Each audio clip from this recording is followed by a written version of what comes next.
कथा श्री साई चरित्र अध्याय 18-19। श्री हेमाड़ पंथ पर बाबा की कृपा कैसे हुई। श्री साठे और श्रीमती देशमुख की कथा। आनंद प्राप्ति के लिए उत्तम विचारों को प्रोत्साहन, उपदेश में नवीनता, निंदा संबंधी उपदेश और परिश्रम के लिए मजबूरी। ब्रह्म ज्ञान हेतु लालायित एक धनी व्यक्ति के साथ बाबा ने किस प्रकार व्यवहार किया, इसका वर्णन हेमाड़ पंथ ने गत 2 अध्यायों में किया है। अब हेमाड़ पंथ पर किस प्रकार बाबा ने अनुग्रह कर उत्तम विचारों को प्रोत्साहन देकर उन्हें सफलीभूत किया तथा आत्मोन्नति व परिश्रम के प्रतिफल के संबंध में किस प्रकार उपदेश किए, इनका इन 2 अध्यायों में वर्णन किया जाएगा। पूर्व विषय। यह विदित ही है कि सद्गुरु पहले अपने शिष्य की योग्यता पर विशेष ध्यान देते हैं। उनके चित्त को किंचित मात्र भी डावाडोल न कर वे उपयुक्त उपदेश देकर उन्हें आत्मानुभूति की ओर प्रेरित करते हैं। इस संबंध में कुछ लोगों का विचार है कि जो शिक्षा या उपदेश सद्गुरु द्वारा प्राप्त हो उसे अन्य लोगों में प्रसारित न करना चाहिए। उनकी ऐसी भी धारणा है कि उसे प्रकट कर देने से उसका महत्व घट जाता है। यथार्थ में यह दृष्टिकोण संकुचित है। सद्गुरु तो वर्षा ऋतु के मेघ सदृश हैं जो सर्वत्र एक समान बरसते हैं, अर्थात वे अपने अमृत तुल्य उपदेशों को विस्तृत क्षेत्र में प्रसारित करते हैं। प्रथमतः उनके सारांश को ग्रहण कर आत्मसात कर लें और फिर संकीर्णता से रहित होकर अन्य लोगों में प्रचार करें। यह नियम जागृत और स्वप्न दोनों अवस्थाओं में प्राप्त उपदेशों के लिए है। उदाहरणार्थ बुद्ध कौशिक ऋषि ने स्वप्न में प्राप्त प्रसिद्ध राम रक्षा स्तोत्र साधारण जनता के हितार्थ प्रकट कर दिया था। जिस प्रकार एक दयालु माता बालक के उपचारार्थ कड़वी औषधि का बलपूर्वक प्रयोग करती है, उसी प्रकार श्री साई बाबा भी अपने भक्तों के कल्याणार्थ ही उपदेश दिया करते थे। वे अपनी पद्धति गुप्त न रखकर पूर्ण स्पष्टता को ही अधिक महत्व देते थे। इसी कारण जिन भक्तों ने उनके उपदेशों की पूर्णतः पालन किया वे अपने ध्येय की प्राप्ति में सफल हुए। श्री साई बाबा जैसे सद्गुरु ही ज्ञान चक्षुओं को खोलकर आत्मा की दिव्यता का अनुभव करा देने में समर्थ हैं। विषय वासनाओं से आसक्ति नष्ट कर वे भक्तों की इच्छाओं को पूर्ण कर देते हैं, जिसके फलस्वरूप ही ज्ञान और वैराग्य प्राप्त होकर ज्ञान की उत्तरोत्तर उन्नति होती रहती है। यह सब केवल उसी समय संभव है जब हमें सद्गुरु का सानिध्य प्राप्त हो तथा सेवा के पश्चात हम उनके प्रेम को प्राप्त कर सकें। तभी भगवान भी, जो भक्त काम कल्पतरु हैं, हमारी सहायतार्थ आ जाते हैं। वे हमें कष्टों और दुखों से मुक्त कर सुखी बना देते हैं। यह सब प्रगति केवल सद्गुरु की कृपा से ही संभव है, जो कि स्वयं ईश्वर के प्रतीक हैं। इसलिए हमें सद्गुरु की खोज में सदैव रहना चाहिए। अब हम मुख्य विषय की ओर आते हैं। श्री साठे। एक महानुभाव का नाम श्री साठे था। काफड़ के शासनकाल में कई वर्ष पूर्व उन्हें कुछ ख्याति प्राप्त हो चुकी थी। इस शासन का बम्बई के गवर्नर लॉर्ड रे ने दमन कर दिया था। श्री साठे को व्यापार में अधिक हानि हुई और परिस्थितियां प्रतिकूल होने के कारण उन्हें बड़ा धक्का लगा। वे अत्यंत दुखित और निराश हो गए और अशांत होने के कारण वे घर छोड़कर किसी एकांत स्थान में वास करने का विचार करने लगे।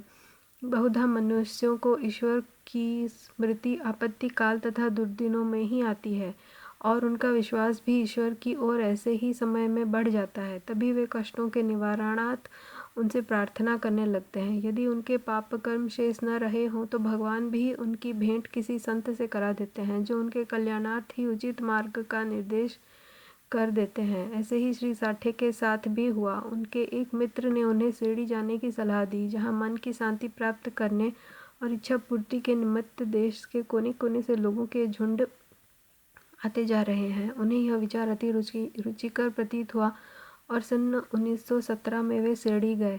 बाबा के सनातन पूर्ण ब्रह्म स्वयं दीप्तिमान निर्मल एवं विशुद्ध स्वरूप के दर्शन कर उनके मन की व्यग्रता नष्ट हो गई और उनका चित्त शांत एवं स्थिर हो गया। उन्होंने सोचा कि गत जन्मों के संचित शुभ कर्मों के फलस्वरूप ही आज मैं श्री साई बाबा के पवित्र चरणों तक पहुंचने में समर्थ हो सका हूँ। श्री साठे दृढ़ संकल्प के व्यक्ति थे, इसलिए उन्होंने शीघ्र ही गुरु चरित्र का पारायण प्रारंभ कर दिया। जब एक सप्ताह में ही चरित्र की प्रथम आवृत्ति समाप्त हो गई तब बाबा ने उसी रात्रि को उन्हें एक स्वप्न दिया, जो इस प्रकार है। बाबा अपने हाथ में चरित्र लिए हुए हैं और साठे को कोई विषय समझा रहे हैं।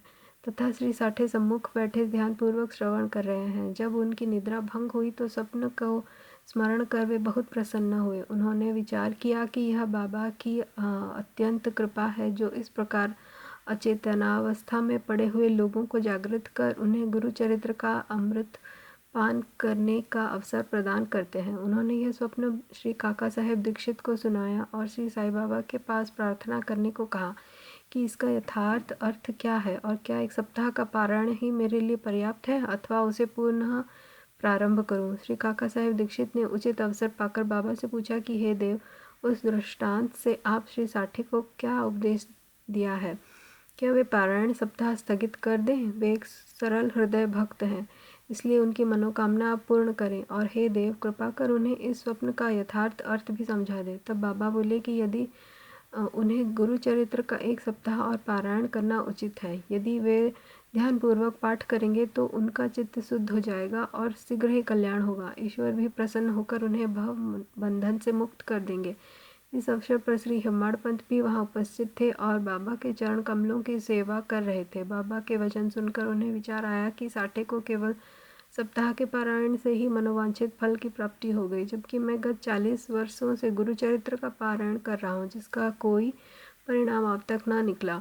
उनका केवल 7 दिनों तक शिरडी निवास ही सफल हुआ और मेरा गत 7 वर्ष का 1910 से 17 सहवास क्या व्यर्थ हो गया। चातक पक्षी के समान मैं सदा उस कृपा घन की राह देखा करता हूँ जो मेरे ऊपर अमृत वर्षण करे। वे कब मुझे अपने उपदेश देने की कृपा करेंगे। ऐसा विचार उनके मस्तिष्क में आया ही था कि बाबा को सब ज्ञात हो गया।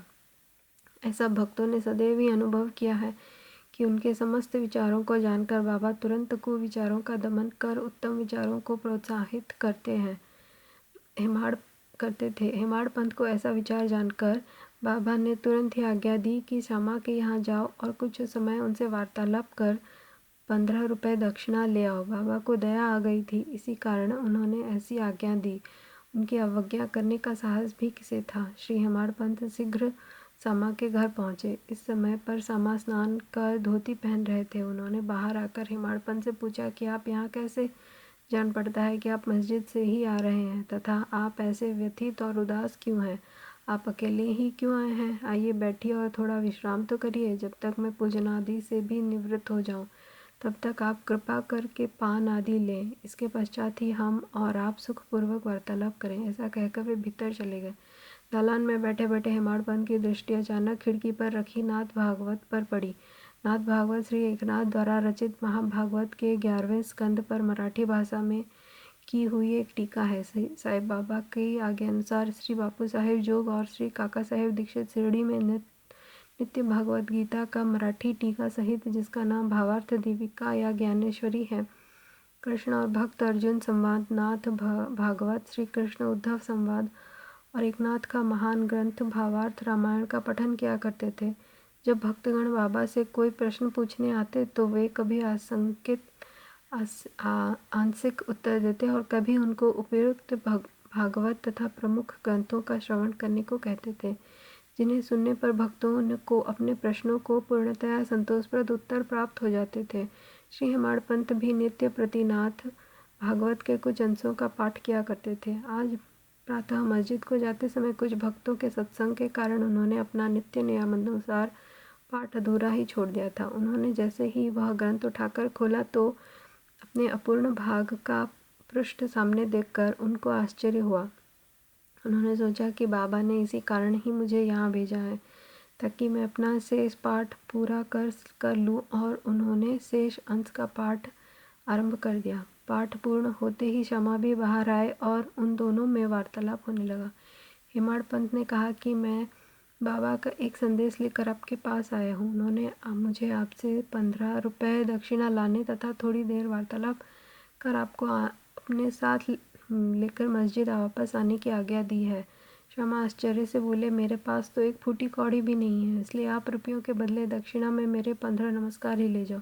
तब हेमाड़ पंत ने कहा कि ठीक है, मुझे आपके 15 नमस्कार ही स्वीकार हैं। आइए अब हम कुछ वार्तालाप करें और कृपा कर बाबा की कुछ लीलाएं आप मुझे सुनाएं जिससे पाप नष्ट हो। श्यामा बोले कि तो कुछ देर बैठो, इस ईश्वर बाबा की लीला अद्भुत है। कहाँ मैं एक अशिक्षित देहाती और कहाँ आप एक विद्वान।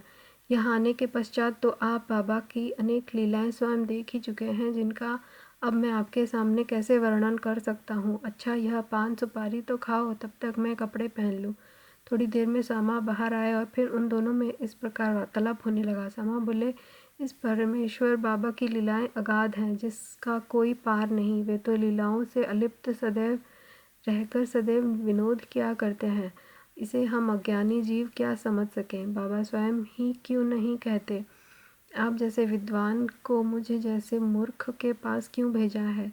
उनकी कार्य प्रणाली की कल्पना के परे है। मैं तो इस विषय में केवल इतना ही कह सकता हूँ कि वे लौकिक नहीं हैं। इस भूमिका के साथ ही साथ सामा ने कहा कि अब मुझे एक कथा की स्मृति हो आई है, जिसे मैं व्यक्तिगत रूप से जानता हूँ। जैसी भक्त की निष्ठा और भाव होता है, बाबा भी उसी प्रकार उनकी सहायता करते हैं। कभी कभी तो बाबा भक्त की कठिन परीक्षा लेकर ही उसे उपदेश दिया करते हैं। उपदेश शब्द सुनकर साठे के गुरुचरित्र पारायण की घटना का तत्काल ही स्मरण करके हिमाड़ पंत को रोमांच हो आया।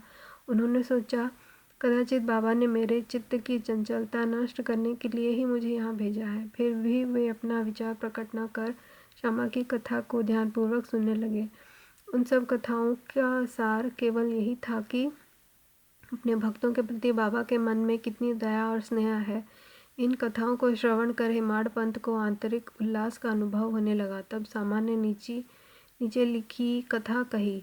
श्रीमती राधाबाई देशमुख। एक समय एक वृद्धा श्रीमती राधाबाई, जो खाशाबा देशमुख की माँ थी, बाबा की कीर्ति सुनकर संगमनेर के लोगों के साथ शिरडी आई। बाबा के श्री दर्शन कर उन्हें अत्यंत प्रसन्नता हुई।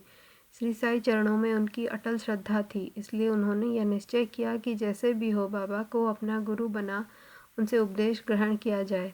आमरण अनशन का दृढ़ निश्चय कर अपने विश्राम गृह में आकर उन्होंने अन्न जल त्याग कर दिया और इस प्रकार 3 दिन व्यतीत हो गए। मैं इस वृद्धा की अग्नि परीक्षा से बिल्कुल भयभीत हो गया और बाबा से प्रार्थना करने लगा कि देव, आपने अब यह क्या करना आरंभ कर दिया है। ऐसे कितने लोगों को आप यहाँ आकर्षित किया करते हैं। आप उस वृद्ध महिला से पूर्ण परिचित ही हैं, जो हठपूर्वक आप पर अवलंबित है। यदि आपने कृपा दृष्टि कर उसे उपदेश न दिया और यदि दुर्भाग्यवश उसे कुछ हो गया, तो लोग व्यर्थ ही आपको दोषी ठहराएंगे और कहेंगे कि बाबा से उपदेश प्राप्त न होने की वजह से ही उसकी मृत्यु हो गई है। इसलिए अब दया कर उसे आशीष और उपदेश दीजिए।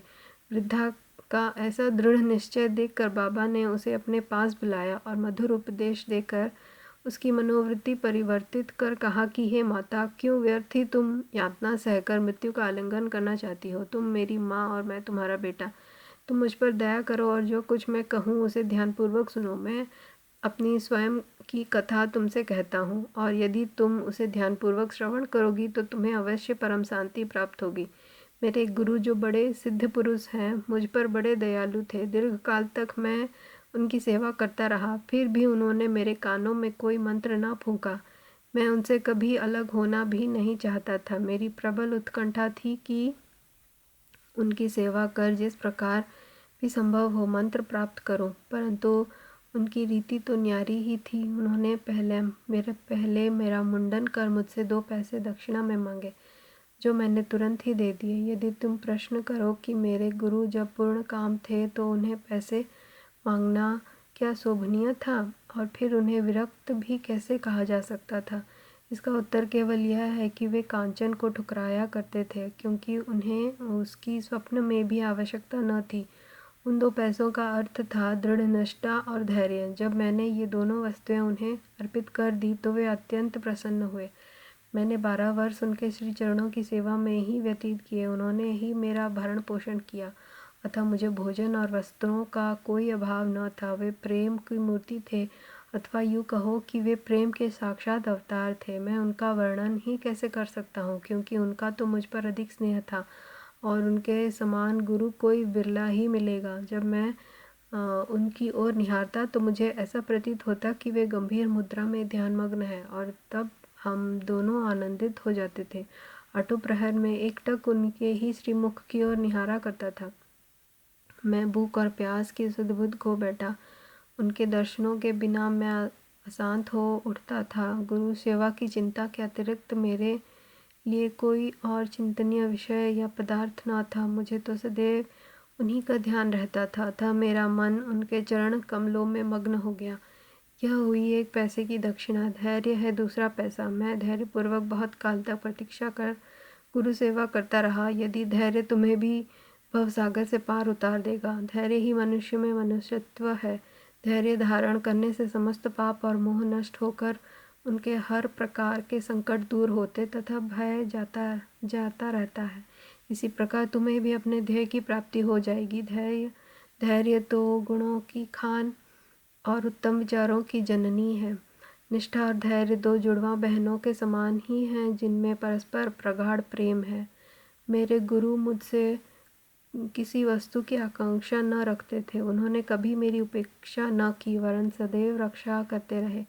यद्यपि मैं सदैव उनके चरणों के समीप ही रहता था, फिर भी कभी कहीं किन्हीं अन्य स्थानों पर यदि चला जाता तो भी मेरे प्रेम में कभी कमी न हुई। वे सदा मुझ पर कृपा दृष्टि रखते थे। जिस प्रकार कछुई प्रेम दृष्टि से अपने बच्चों का पालन करती है, चाहे वे उसके समीप हो अथवा नदी के उस पार, सो हे माँ, मेरे गुरु ने तो मुझे कोई मंत्र सिखाया ही नहीं। तब मैं तुम्हारे कान में कैसे कोई मंत्र फूंकूं? केवल इतना ही ध्यान रखो कि गुरु की भी कछुई के समान ही प्रेम दृष्टि से हमें संतोष प्राप्त होता है।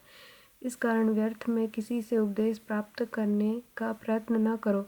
मुझे ही अपने विचारों तथा कर्मों का मुख्य ध्येय बना लो, और तब तुम्हें निसंदेह ही परमार्थ की प्राप्ति हो जाएगी।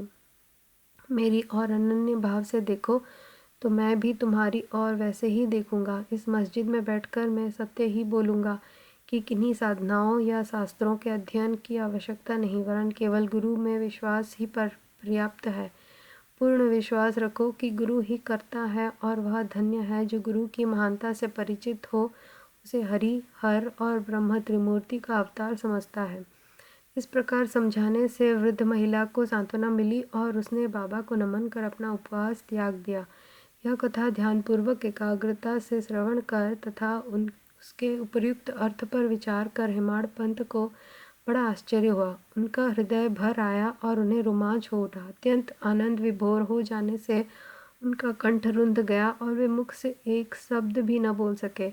उनकी ऐसी स्थिति देख श्यामा ने पूछा कि आप ऐसे स्तब्ध क्यों हो गए? बात क्या है? बाबा की तो इस प्रकार की लीलाएं अगणित हैं, जिनका वर्णन मैं किस मुख से करूं। ठीक उसी समय मस्जिद में घंटा नाद होने लगा, जो कि मध्याह्न पूजन तथा आरती के आरंभ का द्योतक था। तब श्यामा और हेमाड पंत भी शीघ्र ही मस्जिद की ओर चले। बापू साहेब जो ने पूजन आरंभ कर दिया था।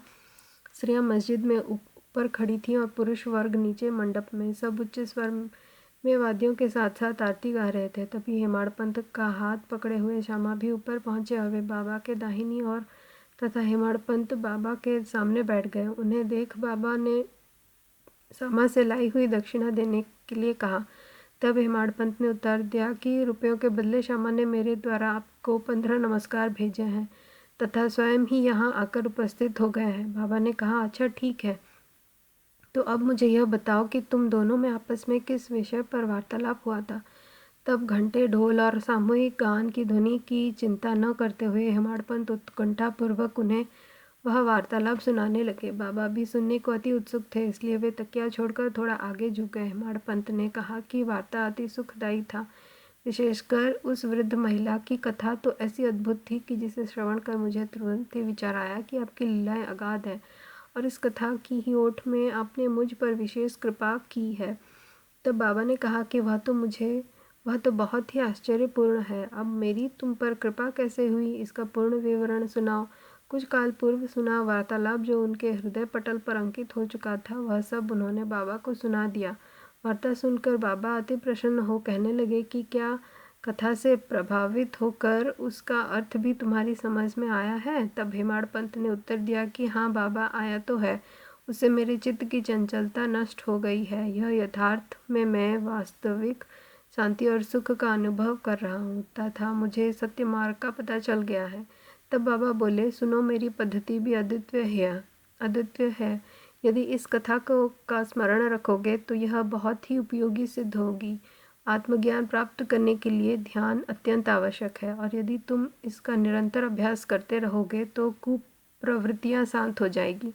तुम्हें आसक्ति रहित होकर सदैव ईश्वर का ध्यान करना चाहिए, जो सर्व प्राणियों में व्याप्त है। और जब इस प्रकार मन एकाग्र हो जाएगा तो तुम्हें ध्येय की प्राप्ति हो जाएगी। मेरे निराकार सच्चिदानंद स्वरूप का ध्यान करो। यदि तुम ऐसा करने में अपने को असमर्थ मानो तो मेरे साकार रूप का ही ध्यान करो, जैसा कि तुम मुझे दिन रात यहाँ देखते हो। इस प्रकार तुम्हारी वृत्तियाँ केंद्रित हो जाएंगी तथा ध्याता, ध्यान और ध्येय का पृथकत्व नष्ट होकर ध्याता चैतन्य से एकत्व को प्राप्त कर ब्रह्म के साथ भिन्न हो जाएगा। कछुई नदी के इस किनारे पर रहती है और उसके बच्चे दूसरे किनारे पर। न वह उन्हें दूध पिलाती है और न हृदय से ही लगातार लेती है, वरन केवल उसकी प्रेम दृष्टि से ही उनका भरण पोषण हो जाता है। छोटे बच्चे भी कुछ न करके केवल अपनी माँ का ही स्मरण करते रहते हैं। उन छोटे छोटे बच्चों पर कछुई की केवल दृष्टि ही उन्हें अमृत तुल्य आहार और आनंद प्रदान करती है।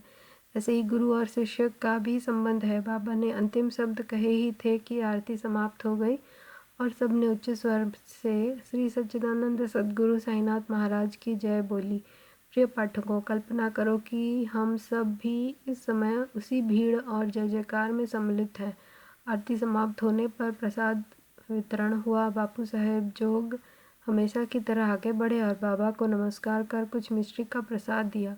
यह मिश्री हेमाड़पंत को देखकर वे बोले कि यदि तुम इस कथा को अच्छी तरह से सदैव स्मरण रखोगे तो तुम्हारी भी स्थिति इस मिश्री के समान मधुर होकर समस्त इच्छाएं पूर्ण हो जाएगी और तुम सुखी हो जाओगे। हेमाड़पंत ने बाबा को साष्टांग प्रणाम किया और स्तुति की कि प्रभु इसी प्रकार दया कर सदैव मेरी रक्षा करते रहो। तब बाबा ने आशीर्वाद देकर कहा कि इन कथाओं को श्रवण कर नित्य मनन तथा निधि ध्यासन कर सारे तत्व को ग्रहण करो, तब तुम्हें ईश्वर का सदा स्मरण तथा ध्यान बना रहेगा और वह स्वयं तुम्हारे समक्ष अपने स्वरूप को प्रकट कर देंगे।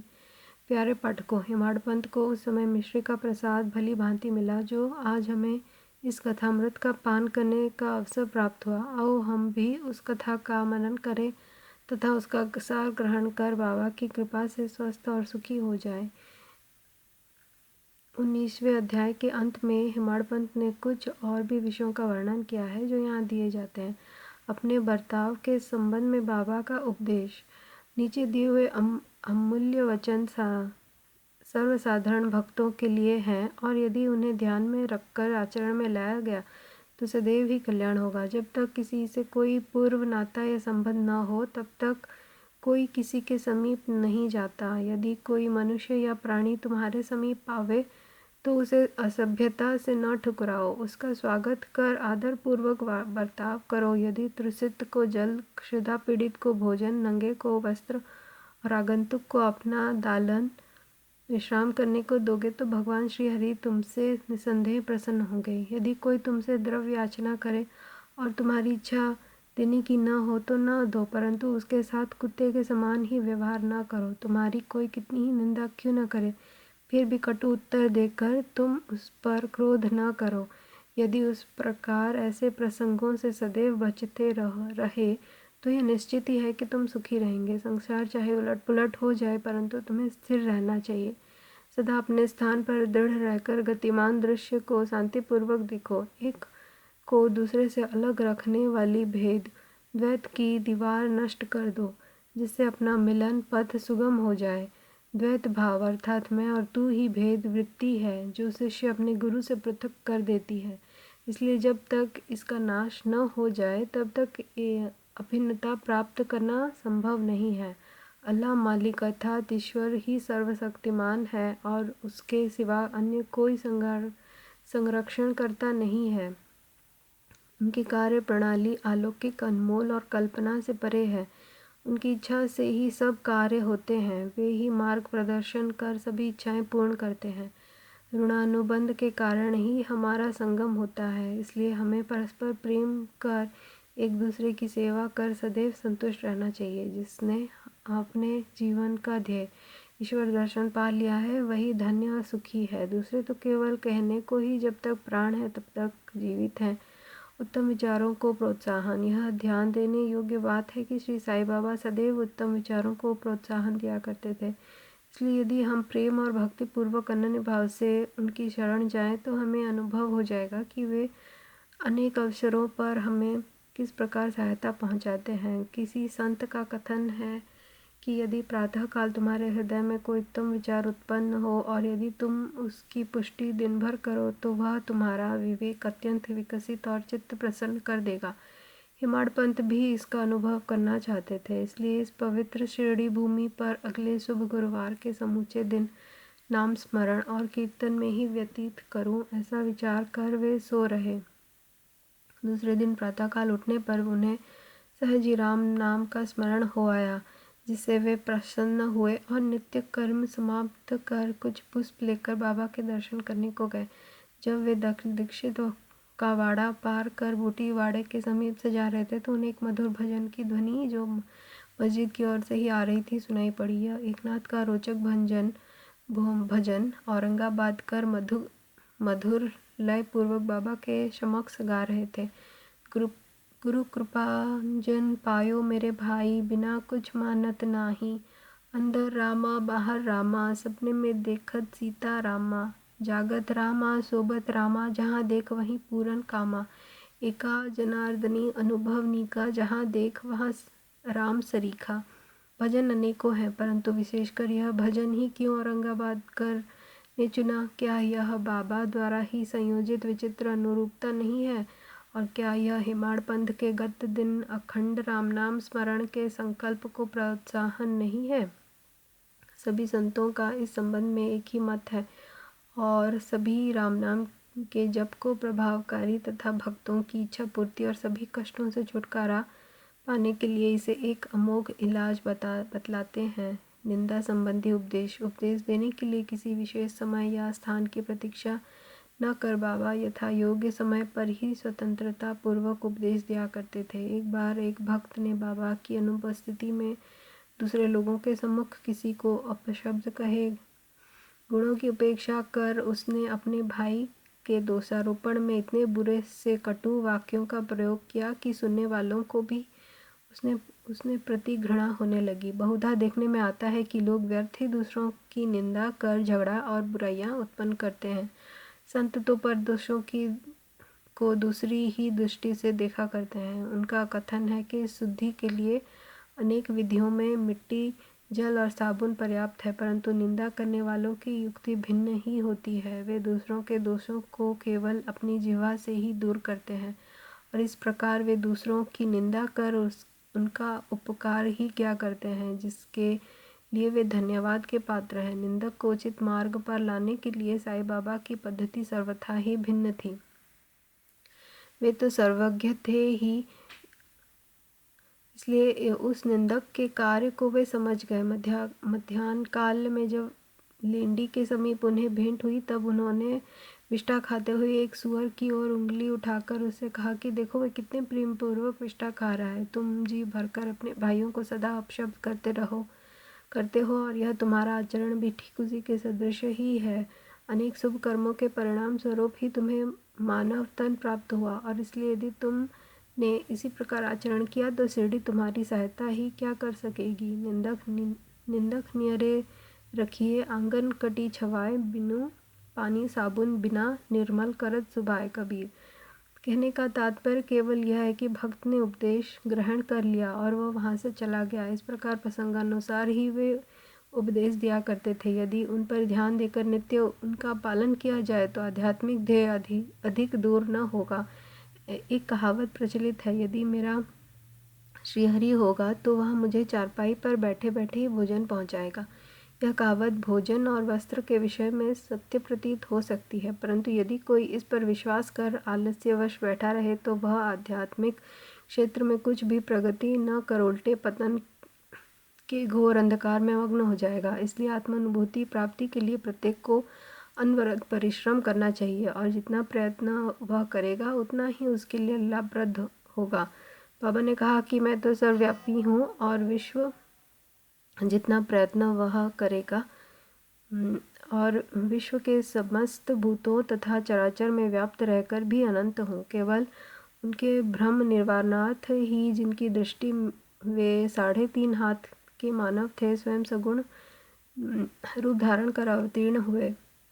इसलिए जो भक्त अनन्य भाव से उनकी शरण आए और जिन्होंने दिन रात ही उनका ध्यान किया, उन्हें उनसे अभिन्नता प्राप्त हुई। जिस प्रकार की माधुर्य और मिश्री लहर और समुद्र तथा नेत्र और कांति में अभिन्नता हुआ करती है, जो आवागमन के चक्र से मुक्त होना चाहें वे शांत और स्थिर होकर अपना धार्मिक जीवन व्यतीत करें। दुखदायी कटु शब्दों के प्रयोग से किसी को दुखित न कर सदैव उत्तम कार्यों में संलग्न रहकर अपना कर्तव्य करते हुए अनन्य भाव से भय रहित हो उनकी शरण में जाना चाहिए। जो पूर्ण विश्वास से उनकी लीलाओं का श्रवण कर उनका मनन करेगा तथा अन्य वस्तुओं की चिंता त्याग देगा, उसे निस्संदेह ही आत्मानुभूति की प्राप्ति होगी। उन्होंने अनेकों से नाम का जप कर अपनी शरण में आने को कहा, जो यह जानने को उत्सुक थे कि मैं कौन हूँ। बाबा ने उन्हें भी लीलाएं श्रवण और मनन करने का परामर्श दिया। किसी को भगवत लीलाओं का श्रवण, किसी को भगवत पूजन तो किसी को आध्यात्म रामायण व ज्ञानेश्वरी तथा धार्मिक ग्रंथों का पठन एवं अध्ययन करने को कहा। अनेकों को अपने चरणों के समीप ही रखकर बहुतों को खंडोबा के मंदिर में भेजा तथा अनेकों को विष्णु सहस्त्रनाम का जप करने व छंदोग्य उपनिषद तथा गीता का अध्ययन करने को कहा। अनेक उपदेशों की कोई सीमा न थी। उन्होंने किन्हीं को प्रत्यक्ष और बहुतों को स्वप्न में दृष्टांत दिए। एक बार वे एक मदिरा सेवी के स्वप्न में प्रकट होकर उसकी छाती पर चढ़ गए और जब उसने मद्यपान त्यागने की शपथ खाई तभी उसे छोड़ा। किसी किसी को मंत्र जैसे गुरु ब्रह्मा आदि का अर्थ स्वप्न में समझाया तथा कुछ हठयोगियों को हठयोग छोड़ने की राय देकर चुपचाप बैठ धैर्य रखने को कहा। उनके सुगम पथ और विधि का वर्णन ही असंभव है। साधारण सांसारिक व्यवहारों में उन्होंने अपने आचरण द्वारा ऐसे अनेकों उदाहरण प्रस्तुत किए, जिनमें से एक यहाँ नीचे दिया जाता है। परिश्रम के लिए मजदूरी। एक दिन बाबा ने राधा कृष्ण माई के घर के समीप आकर एक सीढ़ी लाने को कहा। तब एक भक्त सीढ़ी ले आया और उनके बतलाए अनुसार वामन गोदकर के घर पर उसे लगाया। वे उनके घर पर चढ़ गए और राधा कृष्ण माई के छत पर से होकर दूसरे छोर से नीचे उतर आए। इसका अर्थ किसी की समझ में न आया। राधा कृष्ण माई इस समय ज्वर से कांप रही थी, इसलिए हो सकता है कि उनका ज्वर दूर करने के लिए ही उन्होंने ऐसा कार्य किया हो। नीचे उतरने के पश्चात शीघ्र ही उन्होंने सीढ़ी लाने वाले को 2 रुपये पारिश्रमिक स्वरूप दिए। तब एक ने साहस कर उनसे पूछा कि इतने अधिक पैसे देना का क्या अर्थ रखता है। उन्होंने कहा कि किसी से बिना उसके परिश्रम का मूल्य चुकाए कार्य न कराना चाहिए और कार्य करने वाले को उसके श्रम का शीघ्र निपटारा कर उदार हृदय से मजदूरी देनी चाहिए। श्री सद्गुरु साईनाथ अर्पणमस्तु। शुभम भवतु। ओम साई राम। गुरुर् ब्रह्मा गुरुर्विष्णु गुरुर्देवो महेश्वरा गुरु साक्षात् परम ब्रह्म तस्मै श्री गुरुवे नमः। ओम श्री साई राम।